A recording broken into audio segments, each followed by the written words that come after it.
Friends, welcome back to the Film Alchemist podcast, the show where we look at movies we love, break them apart, to find out what gives them their magic. Jason Voorhees, Camp Crystal Lake magic.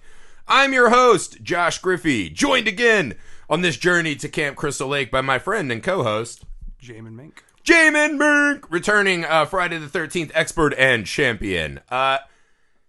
This is Friday the 13th, part 5, guys. I hope you've been following with us. We did every Nightmare on Elm Street. We're doing all of the Friday the 13th, a couple movies in the theater, and we're going to culminate Halloween Day in Freddy vs. Jason. If you like the show wherever you find us, please leave a rating and review. You can now also find us on YouTube at Nerd Alchemist with an S, that's plural. Back to where we are, Friday the 13th, part 5. Kind of the movie that time forgot. This is right in between the Friday pivot, right? Because we had talked about earlier on the show, Friday the 13th takes a pivot away from POV into more traditional slasher. And then by part 4, they really found their calling, which is Jason Voorhees, right? The full kind of borderline supernatural Jason. And then in part 5, just a hard slamming the brakes on of what they had found. Right? 4 was originally, that was why it was the final chapter. It was final done. Chapter. Over. Yeah, this is a new beginning. And then apparently the execs decided, hey, we can milk more money out of this shit, so let's go again, because they're cheap and people will go see them. Yeah. Well, it's one of those things they kept doing in the 80s, which I don't know why someone wasn't always like, can we just stop doing, like, why kill Freddy every time? Right. Why pretend you've killed Michael Myers every time? Why pretend you've killed... I mean, I guess it became a fun game of how are they bringing him back this time? Right. How are they killing him this time? But it's like these were just money machines. Yes. Like, why ever stop? Yeah. The question I have for you is twofold, right? What are your thoughts on this? Where do you kind of rank it amongst, right? You don't have to be specific, but generally, have we been too harsh on this in time? I feel like this is universally considered one of the least favorite entries in the series. It's not the worst, but it's nowhere near, like, good. It's... I mean, the only really plus it has is it's kind of got Tommy Jarvis. Right. It's hot Tommy is what they call him. It just it really... This is Roadhouse Patrick Swayze Tommy. Yeah, he's got the fucking mental break where he just needs to attack. There's a lot of Return of the Living Dead people in here. Yes. Vic, fucking axe murderer numero uno, is suicide. And then Demon plays Spider. Right. With his fucking shithouse Sonata with his girlfriend. For sure, man. I will say this. On rewatching, I liked it way more than I remembered. Again, I think this one gets kind of the treatment of part 2 where it's kind of poo-pooed offhand is not part of... Yeah. And Jason Goes to Hell gets a little of this too, right? It's not a real Friday the 13th movie. It's them kind of submarining something else in, right? It's not, especially at this phase, this would have been our third Jason, the first, or second, like, real Jason. So to kind of stop it here and do this divergence is very strange. But I actually think the movie, again, it checks all my boxes. The murders are really good. Yeah. We have some really good kills in this one. I think the characters that they kill are really fun to watch get stalked and murdered. Yes. And, to me, that's pretty much it fails the Jason, right? But I like the idea. I like the kind of experiment of going back to a Mrs. Voorhees style, right? Yeah. The actual story of why this guy is doing it doesn't really hold water at all, right? As to why he snaps. He snaps because Chocolate Boy's his son. Right. Spoilers! If you haven't seen this in the last 30 years. Chocolate Boy's his son. I mean, right, but where was he during Chocolate Boy's whole life? I mean, he's in a fucking sanitarium. He's in the nut house. I mean, maybe he's a single dad. He can't afford to take care of his son's chocolate obsession or fucking whatever it is. But he never went to... They don't hint on at all that he had ever been to visit him. No one knew who his dad was. So the whole time Chocolate Boy was here. The course of a week. I mean, the whole time he was there. Was he supposed to have a big sign that says, "I'm Joey's dad, the world's best dad. I visit him weekly"? You don't think they give away stickers at that place? My son's a gold star. Fuck no, they don't. For his screener. God damn, all they've got's nymphos and psychos. I will say that they do seem like the worst therapist of all time. Oh, yeah. No, but I think his reasoning is why bad. did we let the crazy guy have an axe ever? Right. Like, an axe should not be on the property, Right. let alone in Vic's fucking hands. He should not touch that. Hey, Henry Rollins cosplayer, do you want to come over here and use murder weapons? Yes. I will say this. The movie went out of its way. Because I remember the first time I saw this, not seeing it coming. I did not know what was happening. Right. That it was the fucking EMT. Roy Burns. Right. I didn't know that it was him. Watching it again for this show, they went to painstaking lengths to tell me that it was him. Yes. I was surprised. Are you talking to me, Sheriff? Huh, I thought you were talking to me. Right. The first time he sees the body, he's like frozen in terror. Yeah. The next time we see him again, oh, me? Is it me? Yeah. Me. And it just never crossed my young mind that they would make a Friday the 13th movie without using Jason. The blue mask, I think, is one of those really cool things. Yeah, that's the giveaway. There's no red on it. But I never noticed it when I first watched it. It becomes this fun thing of Jason was so iconic, and this is kind of the fun experiment of the game, is they're taking the piss out of all the Friday the 13th things we like. And showing, do you really like Jason that much, or do you like this, like you said, this overall carnage, right? Right. And this movie does a pretty good job, but I would say they cheat constantly, right? We see a little bit at the end that he does get hurt. Like, there are moments where we see him, right. And there's a couple shots, too, where they shot him specifically to cover Jason's good eye and show that the normal bad eye of Jason was actually a fully functioning eye. Yeah. So they did constantly tell us it was a guy. And they showed some pain, but by the end of the movie, he is exhibiting superhuman feats of strength. So they're cheating a lot. Throws everybody through a fucking window. Right. How many times do you need to throw a corpse through a window? But you're an enormous guy. And it's like, I'm above average size. Like, could you just easily throw me through windows? Not with that kind of distance. No. We used to shot put and stuff. Like, those are like 30 pounds. That's hard to throw things. They're not 30 pounds. They're 12. That's right. Oh, that's right. Yeah. Yeah. What am I even? I was trying to barely more than a gallon of milk. But that's what I mean. You're the biggest guy I hang out with. And it feels like you could not even do half the things. Fuck no. So they cheat constant. It's a weird thing because they're telling us who it is, but then constantly cheating to cover his tracks.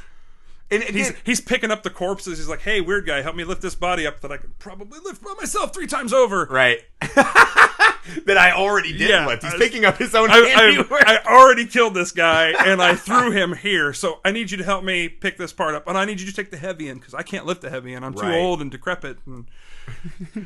Well, it is the weird thing, too, because his path of destruction is so crooked. Yes. It almost gets to this point where he's just like, oh, this is pretty badass. Yeah. I see why that guy murdered my son. I think this is fun. Yeah. Because, like, even Ethel never did anything to his son. His son was just fine. God damn. Fuck Ethel. All right. Are we going to just stop the whole pod and do Ethel right now? God damn. I love it. Ethel and Junior, top 5. Amazing. Lump them in as one character. Top 5 in the series. Who are your favorite Friday characters, right? Tommy Jarvis. Feldman Jarvis. Feldman Jarvis for me. I think her name's Alice, the girl from part 2. I love her, the main girl from part 2. Ethel and Junior 3. Fuck yeah. Love them. And then, Creighton Duke from Jason Goes to Hell. And then, I don't know who I would pick after that. The fucking boat captain's son from Manhattan. The boat captain's Yeah, the guy that the fucking uncle is on constantly is like, why do you not know how to captain a boat? Your dad was a boat captain. I will say this. Fuck you, Dad. My dad's a cop, and I don't know how to be a cop. Right? What the fuck? I like Uncle Vernon in that one though. I like the dickhead uncle. So those are like my 5 favorite. And then you got your Crispin Glovers and a couple people. A couple notable kills. Right. I like that though. I dig it. The weird sheriff's daughter in the next one we'll get to. But that's Megan.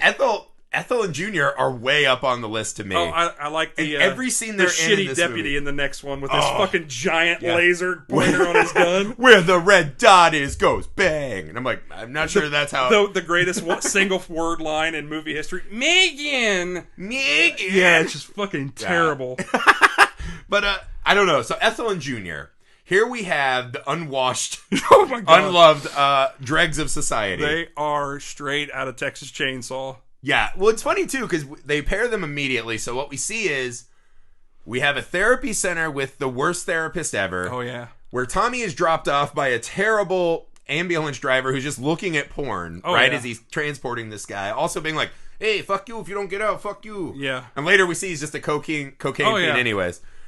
Then we meet the cop who kind of has this, like, poofy hair, and he's got the little cigar in the boots. You're like, oh, this guy's going to be a thing. And they're just throwing wild characters at us right off the bat.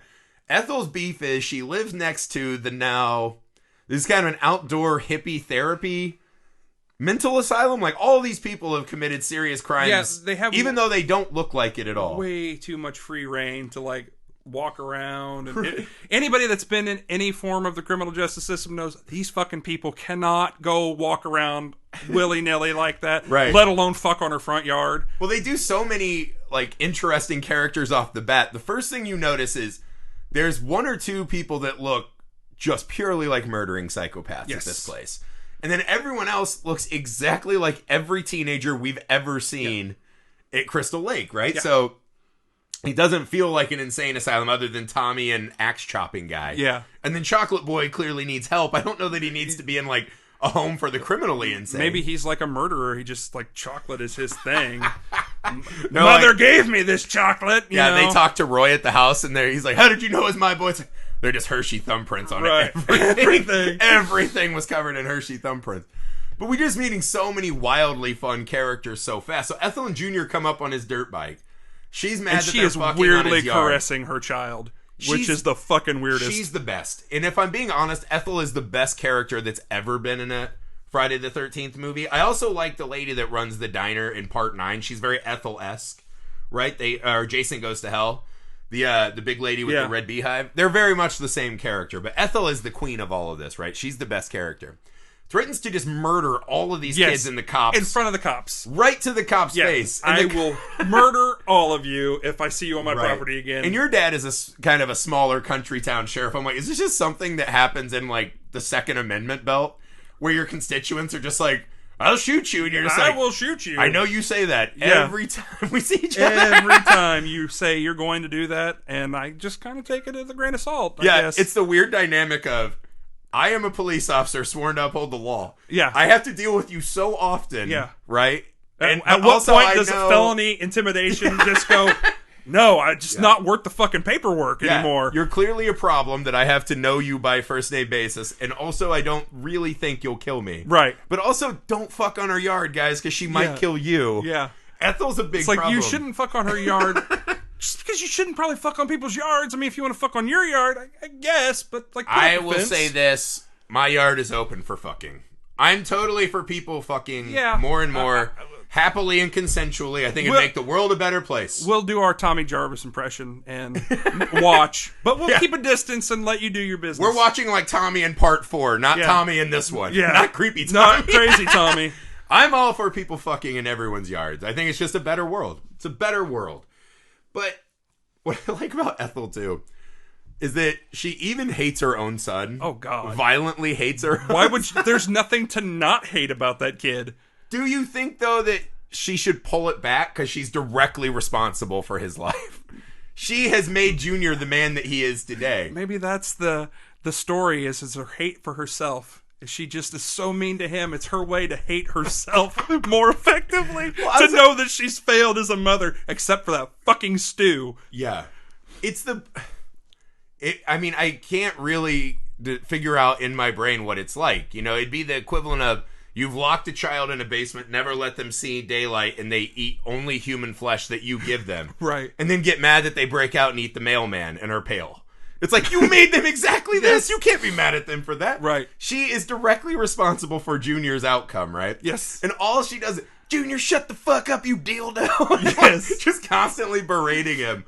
And then Junior turns around and goes out and is passing this rage on.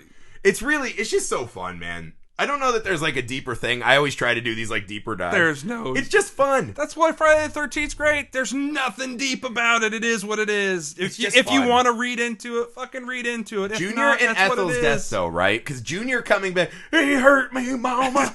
After Tommy Jarvis just goes full Roadhouse on his ass. Which begs the question. So we knew Tommy knew how to make the mask. When the fuck did he learn Patrick Swayze Kung Fu? And the fucking 20-year time jump between Feldman and him. He looks like he's 18. It was like a 10-year jump, max. That's a lot of Kung Fu skills he had. Granted, he's fighting Junior. Yeah. Not the fucking nimblest of fighters. Yeah. But then Junior coming back and, you hurt me, mama. The pure face of rage, right? To get his head chopped off. And then for Ethel to become part of her famous stew. Something really weird going on with her stew, by the way. There's a bit of a mommy dearest thing going on here. Or children in the attic, I guess is what I was meaning. It's very unsettling. Love those two. What they help the make powder this she's putting in the stew. Exactly. It's like Ajax fucking cleaning solution or something. Listen, arsenic and old lace pie. We're getting into. I just had to say. I just had to stop and be like, whatever they are, they're the best. That is the peak of Friday the 13th. They're just these really fun, expendable characters that you don't necessarily care about, but you have a great time hanging out with. Right. If I were to show the alien overlords, like, why do you watch these movies? Well, this scene, I really like it. Look at these fuckheads. Yeah, I know this is not the best entry, but that is among the best things they've ever done. I like that shit. It's like their whole purpose is to just be dumb and then die. Yes. All right, so let's get back to Tommy in this. So now, in this one, we have a Tommy who's been broken, right? That we saw this before. He's broken. The thing I like in this one is that he's still seeing the ghost of the real Jason. Right. Right? Again, it's another thing they were trying to do the whole movie to let us know that something fucked up is going on, and it's not... Something's They rubbed were off. constantly showing us the real Jason, and then cutting to the not... Well, they actually don't show Roy in the full mask until about 40-ish minutes in, I think. So they do some of the original 1 and 2 hiding. But I thought this was cool, right? Tommy a little more haunted and broken. I don't think Tommy's very fun in this movie. No. I wish they would have found a way to utilize that. Yeah. Because really Tommy's entire thing is to show up somewhere, freeze with rage or fear, and someone just ask him the same question 3 times. He just, they missed a lot of steps with Tommy in this one. He, you know, we built him up. He was really fun in 4, and then they just decided, you know what? Fuck it. We're going to go a completely different route with it. And then it's one of these things, we're sitting here talking about it, and it goes up a little higher on my list each time the more we talk about it. And that's probably part of the fun of these movies is it, you know, at any given time, each one will probably be your favorite, you know. Right. But is it because we're dads now? We have never watched this since we were dads. It's just, and you're like, if my boy was the chocolate boy. Yeah, if my boy was the chocolate boy, me and Roy would be right there. But yeah, it just he's just not there, and he's disconnected. I mean, I felt more with fucking Weasel from Family Matters than I did Tommy. No, but this is it to me. This was they missed their kind of Dream Warriors moment, right? Where Tommy's there to be in therapy, but we never do anything therapeutic with him. We never really talk to Tommy about what happened. You know, the brush with Jason, right? He saved his sister, but lost everyone, right? Lost everything. What's going through his... Why does he think he's a bad guy like Jason? He killed Jason. Like, what happened? Did he commit another crime and now he's... Like, we miss all of this stuff. There's no real character to him. He's kind of just sitting there to do intense looks and then do Patrick Swayze karate. It felt like a miss, right? Because I really like the idea... Because with Roy, we're circling back again to Mrs. Voorhees. Mm-hmm. It would be cool to see them on these kind of symbiotic journeys, right?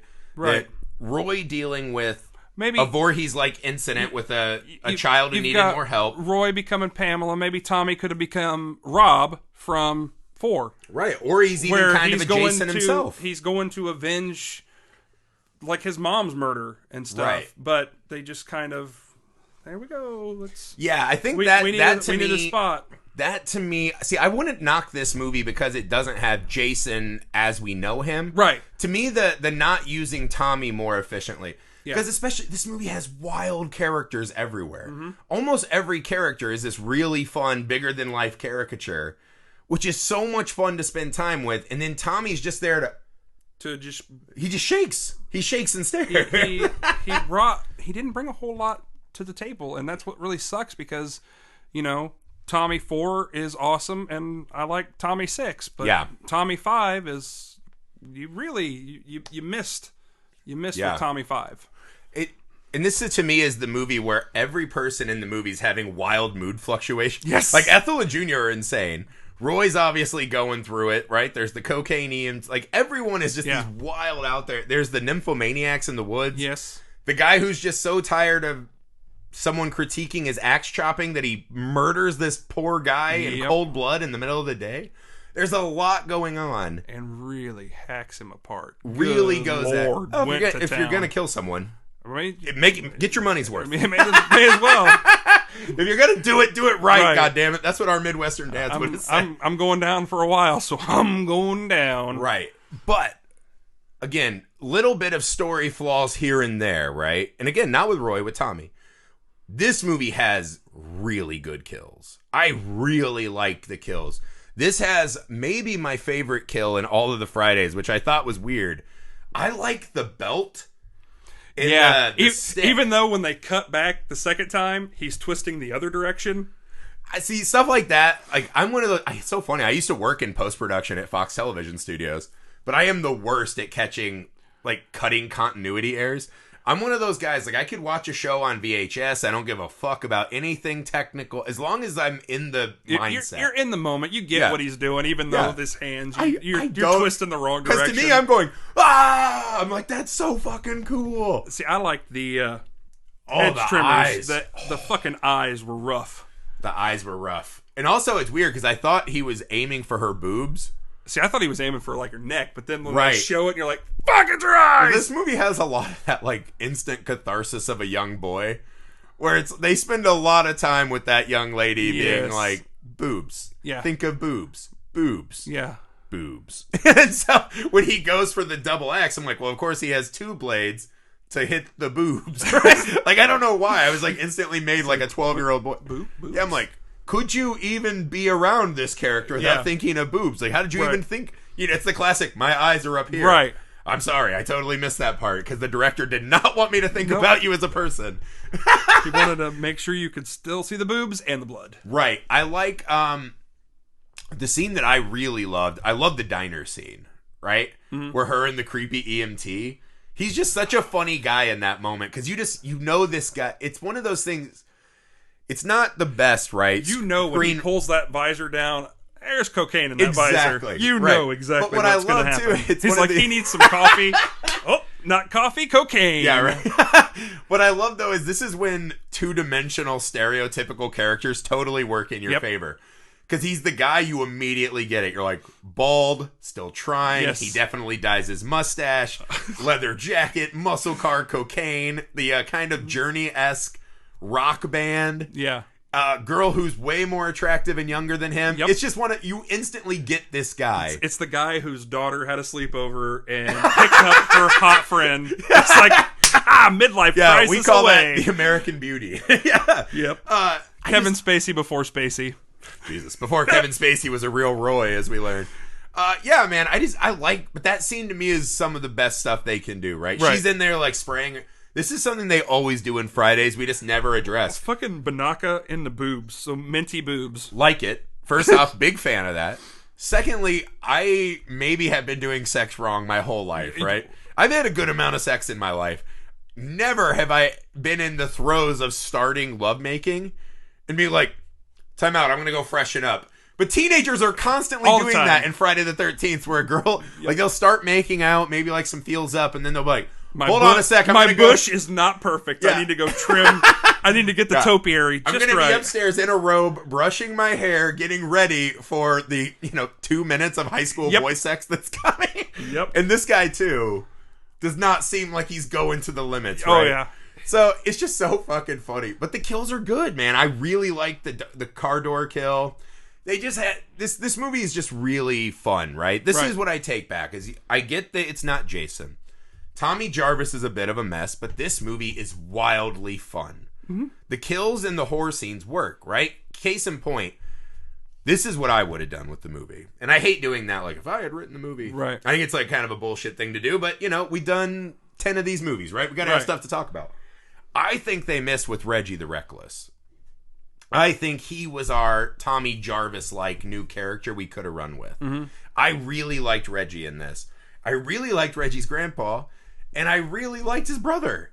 Although I think Reggie's grandpa's wildly irresponsible for being like, yes, go brother, go visit hang your out with brother, your brother named in his van. Demon. Yeah, he's named himself Demon. And what I hate too is because Grandpa at the breakfast scene is such a lovable guy. It's actually amongst the most mad I've ever been in the series, and I wanted to stop watching the movie. Is when they unceremoniously just throw Reggie's grandpa through the window. I was furiously with mad. No eyes. I was like, you gotta let that. Yeah, why is he always going for the eyes? That's like more than one eyeball kill in this movie. He doesn't want everyone to see the truth of his identity. Apparently. See, there is deep shit. You just gotta bullshit a little bit. You'll find it. No, but I fucking hated that they killed Reggie's grandpa. I thought, transition away from the Jarvis family if you just want to turn them into these Swayze-esque statue murder robots. I liked Reggie, man. And Demon, I thought that could have been cool. Demon's kill in the shitter, awesome. That's all-time great stuff. This is another thing they do constantly in these movies. He doesn't wipe. He doesn't wipe. No time. I don't care what's coming through the wall at me. I'm wiping. Even one wipe. Just one simple wipe. There was no time to wipe because he was just going to fill his pants again. I mean, what's the point of cleaning the shit off when you know there's going to be more shit in there? What's the point of surviving? And then you're giving your hero's interview and it's like, didn't wipe, huh? It's like, boy, what's that fucking smell? Yeah. Don't worry about that smell. It's me. That's called heroism. That's what that smell is. Heroism and freedom. No, but that's a good kill. That's good, solid kill work. Or just in that don't scene. eat enchiladas in horror movies. It's true. Or do. If you know you're going down, take your revenge. I don't know. That's where I kind of come down on this. It's not spectacular on a storytelling point of view, but at this point in the Friday the 13th series, you have to ask yourself a question. What narrative have they told in the first 4 movies that you really bonded to versus, you know, the fun and the kills of the movie, right? What do you really want of these movies? I think it's easy to take shots at the storytelling of a Friday the 13th movie. If you want to be a prick, if you just don't want to stop and think critically about why you're not liking it as much. Right. It's easy to say, well, the writing and story sucks. Well, yeah, dude, it's a Friday the 13th movie. It's not. If you want to be 100% serious, none of the stories are rock solid. It's not cinema, Martin Scorsese. Yeah, come on, you Scorsese. I mean, part 1, I would say is. But other than that, yeah, like they all have their problems. What does this movie do well, though? The kills. Right. They have great characters and great ways of killing them. And to me, that's where it succeeds. So to me, I wouldn't drop this on the list that much, right? Like something we talked about, New Blood, right? Like it's not New a Blood takeaway from the story cooler... that's bad. It was the makeup department that I think would have been better. Like Tom Savini, if he would have done this one, this might have been like up there. I still think they had good kills. Like this, we were talking in New Blood when you guys hear that. The kills are all so fast and muted and edited. Yes. There's no fun in the kills. So New Blood to me, although it has the fun final act I like, and I like the telekinesis battle, I mean, that's got to be a bottom 3 or 4 because the kills are terrible. If the kills are terrible, it's not a Friday the 13th movie to me, right? That's what Friday does. The best, are the kills. Yeah. You know what I like? You can't, it's the key ingredient, right? And I know... Again, purists and whatever. It's the powder in Ethel stew. Yeah, like some people don't want to take these movies seriously because, you know, oh my God, it's an abomination to storytelling. But fine, whatever. That could be true. Yeah. This is one of those movies. Like by part 5, I get the story. It just has to be something I can plausibly hang with. Yes. While I get the good kill. And I think they did a really good job, right? They miss a little bit on the symbiosis of Tommy and Roy. And Reggie the Reckless felt like a real missed opportunity. He's the one, he fucking drop kicks Jason. I think what would have been the best, as opposed to having Vic the murderer at the beginning, had Tommy be the guy with the axe and just get rid of, figure out another way to kill Joey. Right. And then the final battle would have been axe crazy Tommy versus Jason. Right. That would have been fucking epic. Right. Well, it's 2 versions of Jason meeting, right? Right. 2 monsters created by... That's the problem, right? Is in most movies, the characters are their actions.